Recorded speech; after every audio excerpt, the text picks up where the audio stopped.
Hey guys, I'm Bridget. And I'm Ken. And we are the Fergusons. Fergusons. Welcome back to our channel. Thank you for the new subscribers. Thank you for joining us. Thank you for the return subscribers. Thank you for hanging on there with us. We appreciate you guys. We are just a couple who recently married, but we've gone through some things in life. And we're here to just give you the examples and hopefully it can help you, the things that we've overcome from different situations. And we pray that these things will help you, give you tools in life to get you to the next level of wherever you're supposed to be or wherever you're going. Now, today's topic, Brad's book. We're going to talk about some of the lessons we've learned from heartbreak. Ooh. And I mean, I know there's different levels of heartbreak and it comes from different people. So I know it all just goes together. But today we're going to talk about those from relationships, like from a partner, not family or anything like that today. But today it'll be for partners. So I'm going to let you start it off. You can tell us some of the lessons you've learned along the way from your heartbreak. Well, some lessons that I learned from heartbreak. I learned is number one, from the beginning, to watch for red flags. Because I realized this, a lot of times red flags are there, but we refuse to acknowledge them, accept them, and address them. Yeah. And listen, we all make decisions in life, you have to make decisions, especially when it comes to a partner. And, I think whether you decide good, bad, or indifferent, however you judge that person, but it's how you deal with things. And I would say from my first heartbreak, I learned that, a lot of things I didn't deal with, and I believe it was because of, how I raised, because culture impacts you, like how you were raised impacts you, how you were parented, it has an impact on you. And I came from a household where, my mother was the strong one, and, she just, and I kind of have her tendency, she have a get it done, get through it type of attitude. I mean, I think my mother is more of a strong alpha woman, and she, she was loving and emotional, but, she, in that area, she's not the overly emotionally nurturing type. She's just going to give you the things you need. You run with it, you take it, and, you make it happen. So I think that nurturing part of me, was kind of lacking in a sense. So I believe that caused me to adapt a mindset where it's like you accept certain things because you're trying to make it work. And I realized that I accepted too many things. There were too many red flags, and I was trying to make it work. And you can't working together is not one-sided. It takes partnership. Absolutely. And when you have a partner who's not committed to the process, it's a red flag. So I would say I learned that, it takes a partner that's committed to the process completely, and I think that's something that I completely left out. I just started loving on that person and giving to that person, and they weren't fully committed. But I thought by me, showering them with my love and my support and pouring out of myself, that it would cause them to change. So good. Instead of me examining their character, examining their principles.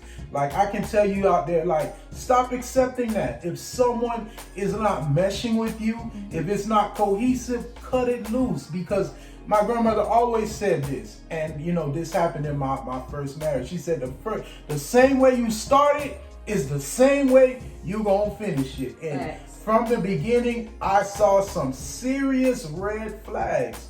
And because of my vulnerabilities, because of my inability to dig into issues and to ask hard questions, I allowed those red flags to continue, and red flags turn into nuclear bombs in relationships. I like that you said how you were raised. I think we follow, those examples that were given to us. And I remember saying, my mom has done this and my dad has done this, and I don't want to do that. So I remember too staying in relationships longer than I needed to, just to say, oh, I didn't do it like them. oh, I didn't make that mistake. But then I end up being in a relationship that I needed to let go of, but I kept it there because I didn't want to be like what I saw growing up. So that's a good, I really appreciate that. I would say one of my lessons, a hard lesson, ladies, when a man says he's not ready for a relationship, when he says he's not ready for what you want, or he's not ready for anything that's your heart's desire, believe them. And I think because we're nurturers by nature, in our minds, we think, oh, I can mold him. Oh, I can shape him. Oh, I'm gonna give you everything you never had. And you're gonna want to be with me. And you're gonna want to have a child. Like, let's say he didn't want kids, but you want kids. You're like, oh, I'll just settle. He'll want one later. You know what I'm saying? Just if they say, or when they say they're not ready, believe them. And also, I've learned that, you can't change people. That's their responsibility. And sometimes they won't change until someone else comes in their lives, or, until they're ready. And you'll find yourself beating so many things across their head. And you should do this, and maybe you should do this, or suggest these things. And then they don't make the change until you guys are broken up and they're with another person. And now you looking like, now all my hard work, you done gave it to this other person. And at first, because that has happened to me, and at first I was, upset, like, that's my ring, or that's my life, or that's supposed to be mine because I went through the process. I endured all your childish ways. I was your project manager. You know what that means? You grabbing all these projects and trying to fix them up and build a bomb and try to make them who you want them to be, and then they go and take it to somebody else. But you come to a point where you have to realize that here's what I want, and if you can't oblige, then we have to part ways. And that's really, really important. Another thing that I learned is to watch actions. Words are just words. That's the deepest one. Man, people can tell you anything. They can sell you a dream. Tamar has a song that's called Empty Boxes. That thing hit me so hard because they give you these gifts and you open them and there's nothing in them. They are completely empty. So and that's in all relationships. Just pay attention to their actions. If you are ever questioning anything, their actions are going to give you every answer you ever wanted, but you got to accept it, and then you got to make a choice what you're going to do with it. Any other lessons that you have there? Yeah, I would just say, just like you said, like, people can tell you anything. Yeah, man. And especially me, like, I've dealt a lot with, narcissists, and I do, we do videos on YouTube about narcissism. And I've learned to take a tree by its fruit, because anything can be sold to you, and things can look good, they can feel good, they can even feel good for a season. Like, some people, you won't really even know who they are until you spend some seasons with them, so you just really have to examine people's fruit. And that's what I've come, and I think that's another major principle that that I learned to abide by, after bad relationships, is that, guess what you say to me, what you show me on the outside, it have to match like your fruit, because that's how you know what a tree is, by the fruit that it bears. But I think too many times we're so accustomed by the visual things, by the external things, and you find people that are moved by those things, they're miserable, because like, you can't build a deep interpersonal relationship based on exterior things. Like, a relationship is a spiritual thing. It's a spiritual intimacy, and you can't walk with somebody unless you completely in agreement with them. But you have people that will deceive you because they want you, because you fine, because you pretty, because you look good, because you got a car, because you got a house, because you're successful. Like, a relationship should not be based on that. And I know, people preach like, oh, he gotta have this, he gotta have that.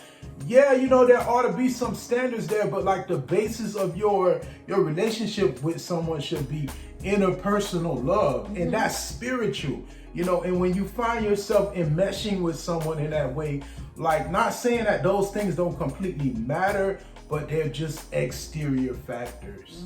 That's good. And I would say my last one for me personally, my mom has always said I just run my mouth too much. It's the hush. I used to tell my business too much. And what I mean by my business, I mean like personal things that goes on in the relationship. And it makes people, I don't know, because I'm in the sales industry, right? And so I know how to market and all that good stuff. And so it makes people, what has made people in my life want what I had, which in turn led to other things, right? And so I've learned that there's certain things you tell people and certain things you keep in between you and your mate. I've also learned that if you can't tell somebody something like intimate in your life, like a close friend, then maybe you need to switch that relationship out too. I remember that post about Kiki shared and how she was saying that, some people, some of her girlfriends, if they come in town, they gotta go to a hotel, period. And I understand why. And then there's others that you just trust around your mate because you know them inside and out. And I know there's different levels to relationship, and so everybody's not gonna get access. I'm sorry, it's not happening because I've been broken in that area, headed to marriage, and then it was, no longer, a baby was involved in everything, and there's just boundaries you have to set. And I get excited because I like to hear what's happening in your life. It makes me happy and it drives me, and I like to tell you the good things that's happening in my life because it does something. But you can't always disclose that kind of stuff. Yeah, definitely. And I can tell you, I know from previously, being in a long-term marriage that years. letting, and this has happened, and I allowed in-laws to move in, and that was one of the worst decisions you can make. I'm not telling you don't do it. We living in tough times. You may have to, live in a community setting, but if you do, be very cautious because in-laws can come in and tear your house up because when you may be expressing your issues about your mate and you're just in a mode of venting. You still love them, but we all need to vent. Absolutely. But that relative may take it as okay, you're mistreating or you're abusing. And I saw my whole house get tore up and divided because in-laws came in. And I just couldn't understand it for the life of me, but it made me realize this time around, when you got in-laws in the picture, be very selective about what you disclose to them. Absolutely. And their maturity level. Some in-laws, you can't tell them nothing. Yeah. If I say, well, you know what, she has not cleaned the bathroom for 4 days, but oh, she's nasty, you don't deserve it. So, you just got to be careful and very selective about how you pick your fruit and who you let into your nucleus. Yep. Because some in-laws won't hold you accountable. Because a different in-law will be like, well, well did you help? Mm-hmm. Did yes. you help? Yes. Something's wrong. Yeah, you have to discern who you can, tell that information Exactly. to. But that's goes without saying how people say, don't tell everybody what you're going through because you'll turn around and forgive them, and then you guys are lovey-dovey, and everybody else giving them a side eye. Yeah.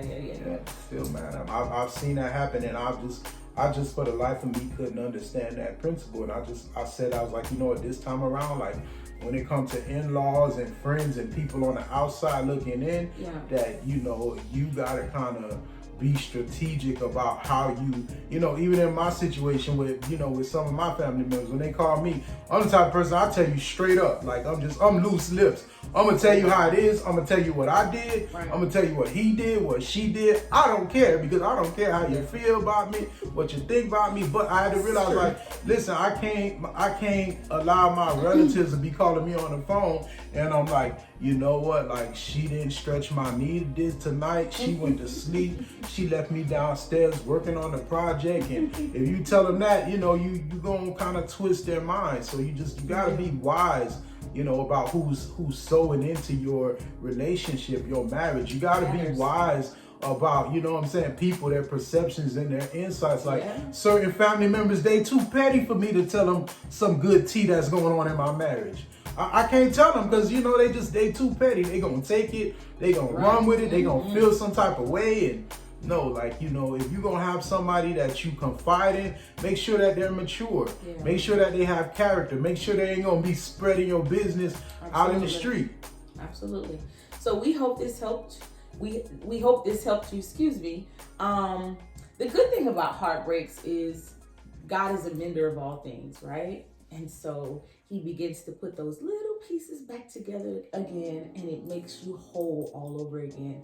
And then you're able to use tools in your next relationship. You take the tools from the last thing that happened and you apply it to the relationships moving forward, and you become a little bit wiser. So that's the great thing about Heartbreaks. So we hope this video helped you today.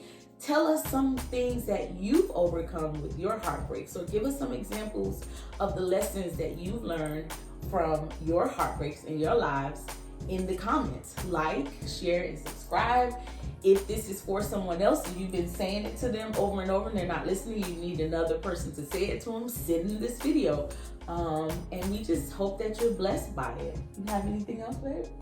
No, that's it. You know, again, you know, we coming with these videos. We hope that you catch the lessons. I wish I had listened to someone or found someone that could guide and direct me. Like I really wasted so did I. probably 20 years of half of my life, you know, dealing with the wrong lover. So heed the lessons. Until next time, guys. Bye. Bye.